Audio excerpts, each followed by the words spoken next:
Sa ibang balita, bagong material recovery facility sa Porac, Pampanga inaasahang makakatulong sa pangungulekta ng basura sa Region 3. Naritong report.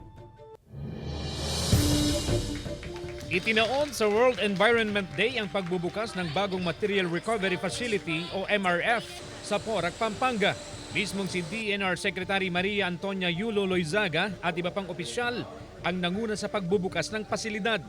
Sa tala ng DENR, umaabot sa 61,000 metric tons ng waste ang nakokolekta kada araw, kung saan 33% lang dito ang napupunta sa mga landfill. Kaya naniniwala si Loizaga na makatutulong ang pasilidad para mabawasan ang basura sa gitnang Luzon, lalo na sa nakaambang pagsasara ng Kalangitan landfill sa Capas, Tarlac. Ang importante po, we have this kind of investment at scale na pwede pong tumanggap ng multiple LGUs, multiple sources, at pwede pong i-sort at magamit po yung plastic in the recycling, magamit din po ang nabubulok into producing a new kind of fuel. Isa sa mga apektado sa pagsasara ng landfill ang probinsya ng Pampanga.